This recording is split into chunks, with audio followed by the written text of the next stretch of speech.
जय श्री हरि। प्रेम से बोलिए जिमुत वाहन भगवान की जय। आप सभी भक्तों को जितिया व्रत की ढेर सारी शुभकामनाएं।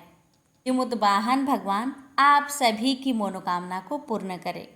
आइए श्रवण करते हैं जितिया व्रत की पौराणिक कथा। एक बार नैमिषारण्य के निवासी ऋषियों ने संसार के कल्याण के लिए सूत जी से पूछा, हे सूत, कराल काले काल में लोगों के बालक किस तरह दीर्घ आयु होंगे, सो कहिए। सूत जी बोले, जब द्वापर का अंत और कलयुग का आरंभ था, उसी समय बहुत सी शोकाकुल स्त्रियों ने आपस में सलाह की कि क्या इस कली में माता के जीवित रहते पुत्र मर जाएंगे। जब वे आपस में कुछ निर्णय नहीं कर सकी, तब गौतम जी के पास पूछने के लिए गई। जब उनके पास पहुंची तो उस समय गौतम जी आनंद के साथ बैठे थे। उनके सामने जाकर उन्होंने मस्तक झुकाकर प्रणाम किया। तदंतर स्त्रियों ने पूछा, हे प्रभु, इस कलयुग में लोगों के पुत्र किस तरह जीवित रहेंगे? इसके लिए कोई व्रत या तप हो तो कृपा करके बतलाइए। इस तरह उनकी बात सुनकर गौतम जी बोले, आपसे मैं वही बात कहूँगा जो मैंने पहले से सुन रखी है। गौतम जी ने कहा, जब महाभारत युद्ध का अंत हो गया और द्रोण पुत्र अश्वत्थामा के द्वारा अपने बेटों को मरा देखकर सब पांडव बड़े दुखी हुए, तो पुत्र के शोक से व्याकुल होकर द्रौपदी अपने सखियों के साथ ब्राह्मण श्रेष्ठ धौम्य के पास गई और उसने धौम्य से कहा, हे विपेंद्र, कौन सा उपाय करने से बच्चे दीर्घ आयु हो सकते हैं? कृपा करके ठीक ठीक कहिए। धौम्य बोले, सतयुग में सत्य वचन बोलने वाला, सत्यचरण करने वाला समदर्शी जिमुतवाहन नामक एक राजा था। एक बार वह अपनी स्त्री के साथ अपनी ससुराल गया और वहीं रहने लगा। एक दिन आधी रात के समय पुत्र के शोक से व्याकुल कोई स्त्री रोने लगी, क्योंकि वह अपने बेटे के दर्शन से निराश हो चुकी थी। उसका पुत्र मर चुका था। वह रोती हुई कहती थी, हाय, मुझ बूढ़ी माता के सामने मेरा बेटा मरा जा रहा है। उसका रुदन सुनकर राजा जिमुतवाहन का तो मानो हृदय विदीर्ण हो गया। वह तत्काल उस स्त्री के पास गए और उससे पूछा, तुम्हारा बेटा कैसे मरा है? बूढ़ी ने कहा, गरुड़ प्रतिदिन आकर गांव के लड़कों को खा जाता है। इस पर दयालु राजा ने कहा, माता, अब तुम रो मत, आनंद से बैठो, मैं तुम्हारे बच्चे को बचाने का यत्न करता हूँ। ऐसा कहकर राजा उस स्थान पर गया जहाँ गरुड़ आकर प्रतिदिन मांस खाया करता था। उसी समय गरुड़ भी उस पर टूट पड़ा और राजा के शरीर का मांस खाने लगा। जब अतिशय तेजस्वी गरुड़ ने राजा का बायां अंग खा लिया, तो झटपट राजा ने अपना दाहिना अंग फेरकर गरुड़ के सामने कर दिया। यह देखकर गरुड़ जी ने कहा, देव योनियों में तुम कौन हो? तुम मनुष्य तो नहीं जान पाते।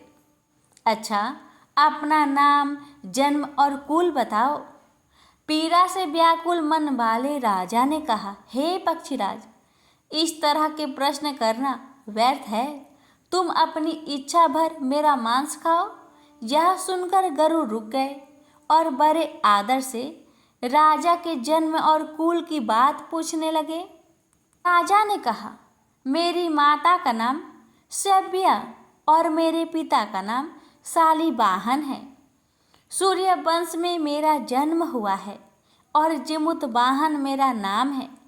राजा की दयालुता देखकर गरुड़ ने कहा, हे महाभाग, तुम्हारे मन में जो अभिलाषा हो वह वर मांगो। राजा ने कहा, हे पक्षीराज, यदि आप मुझे वर दे रहे हैं तो वर दीजिए कि आपने अब तक जिन प्राणियों को खाया है वे जीवित हो जाए। हे स्वामीन, अब से आप यहाँ बालकों को न खाए और कोई ऐसा उपाय करे जो जहाँ उत्पन्न हो वे लोग बहुत दिनों तक जीवित रहे। धूम्र ने कहा कि पक्षीराज गरुड़ राजा को वरदान देकर स्वयं अमृत लेने के लिए नागलोक चले गए। वहां से अमृत लाकर उन्होंने उन मरे मनुष्य के हड्डियों पर बरसाया। ऐसा करने से सब लोग जीवित हो गए जिनको कि पहले गरुड़ ने खाया था। राजा के त्याग और गरुड़ की कृपा से वहां बालों का बहुत कष्ट दूर हो गया। उस समय राजा के शरीर की शोभा दूनी हो गई थी। राजा की दयालुता देखकर गरुड़ ने फिर कहा, मैं संसार के कल्याणार्थ एक और वरदान दूंगा। आज आश्विन कृष्ण सप्तमी से रहित शुभ अष्टमी तिथि है। आज ही तुमने यहाँ की प्रजा को जीवन दान दिया है। हे वत्स, अब से यह दिन ब्रह्म भाव हो गया है, जो मूर्ति भेद से विविध नामों से विख्यात है। वहीं त्रिलोक्य से पूजित दुर्गा अमृत प्राप्त करने के अर्थ में जीवित पुत्रिका कहलाई है। सो इस तिथि को जो स्त्रियां उस जीवित पुत्रिका की और कुश की आकृति बनाकर तुम्हारी पूजा करेगी तो दिनों दिन उनका सौभाग्य बढ़ेगा और वंश की भी बढ़ती होती रहेगी। हे महाभाग, इस विषय में विचार करने की भी आवश्यकता नहीं है। हे राजन, सप्तमी से रहित और उदया तिथि की अष्टमी को व्रत करे, यानी सप्तमी विध अष्टमी जिस दिन हो उस दिन व्रत न कर शुद्ध अष्टमी को व्रत करे और नवमी में पारण करे। यदि इस पर ध्यान न दिया गया तो फल नष्ट ही हो जाएगा और सौभाग्य तो अवश्य नष्ट हो ही जाएगा। जिमुतवाहन को इस तरह का वरदान देकर और बैकुंठ धाम को चले गए और राजा भी अपनी पत्नी के साथ अपने नगर को वापस चले गए। धौम्य द्रौपदी से कहते हैं, हे देवी, मैंने यह अतिशय दुर्लभ व्रत तुमको बताया है। इस व्रत को करने से बच्चे दीर्घ आयु होते हैं। हे देवी, तुम भी पूर्वोक्त विधि से यह व्रत और दुर्गा जी का पूजन करो तो तुम्हें अभिलाषित फल की प्राप्ति होगी। निराज धौम्य की बात सुनकर द्रौपदी के हृदय में एक प्रकार का कौतूहल उत्पन्न हुआ और पूर्ववासिनी स्त्रियों को बुलाकर उनके साथ यह उत्तम व्रत किया। गौतम ने कहा, यह व्रत और इसके प्रभाव को किसी एक चिल्ही ने सुन लिया और अपनी सखी सियाड़िन को बतलाया। इसके बाद पीपल वृक्ष की शाखा पर बैठकर वह चिल्ही ने और उस वृक्ष के खोते में बैठकर सियाड़िन ने भी व्रत किया। फिर वही चिल्ही किसी उत्तम ब्राह्मण के मुख से यह कथा सुनाई और पीपल के खोते में बैठी हुई अपनी सखी को सुनाया। सियाड़िन ने आधी कथा सुनी थी कि उसे भूख लग गई और वह उसी समय शव से भरे हुए शमशान में पहुंची।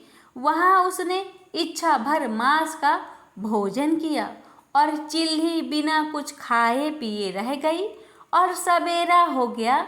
सवेरे वह गौशाले में गई और वहां गौ का दूध पिया। इस तरह नवमी को उसने पारण किया। कुछ दिनों के बाद दोनों मर गई और अयोध्या में किसी धनी व्यापारी के घर में जन्मी और संयोग से दोनों का जन्म एक ही घर में हुआ, जिसमें सियाड़िन ज्येष्ठ हुई और चिल्ही छोटी। वे दोनों सभी शुभ लक्षणों से युक्त थी, इसलिए बड़ी लड़की काशीराज के और छोटी उसके मंत्री के साथ ग्रह पत्नी अग्नि के सामने विधि पूर्वक ब्याही गई। पूर्व जन्म के कर्म फल से वह मृगनयनी रानी हुई। जिस किसी भी संतान को उत्पन्न करती वह मर जाती थी और पूर्व जन्म की बातों को स्मरण करने वाली मंत्री की पत्नी ने अष्ट वसुओं के सदृश तेजस्वी 8 बेटे उत्पन्न किए और सभी जीवित रह गए। अपनी बहन के पुत्रों को जीवित देखकर ईर्ष्यावश राजपत्नी ने अपने स्वामी से कहा कि यदि तुम मुझे जीवित रखना चाहते हो तो इस मंत्री के भी पुत्र को उसी जगह भेज दो जहाँ मेरे बेटे गए हैं, अर्थात इन्हें मार डालो। यह सुनकर राजा ने उस मंत्री के पुत्र को मारने के लिए कई प्रकार के उद्योग किए, पर मंत्री पत्नी ने जीवित पुत्रिका के पुण्य बल से बचा लिया। एक दिन राजा ने अपने आदमियों से उन पुत्रों का सिर कटवाकर पिटारी में रखवाया और वह पिटारी उनकी माता यानी कि मंत्री की पत्नी के पास भेज दिया। किंतु वे 8 सिर बेशकीमती ज्वारत हो गए और भले चंगे वे 8 लड़के अपनी माता के पास वापस चले गए। उनको जीवित देखकर राजपत्नी को बड़ा विस्मय हुआ। अंत में वह मंत्री की पत्नी के पास आई और उसने पूछा, बहन, तुमने कौन सा ऐसा पुण्य किया है जिससे बार बार मारे जाने पर भी तुम्हारे बेटे नहीं मरते? इस पर मंत्री की पत्नी ने कहा, पूर्व जन्म में मैं चिल्ली थी और तुम सियारिन, दोनों ने व्रत किया था। तुमने व्रत के नियमों का भली भांति पालन नहीं किया था और मैंने किया था।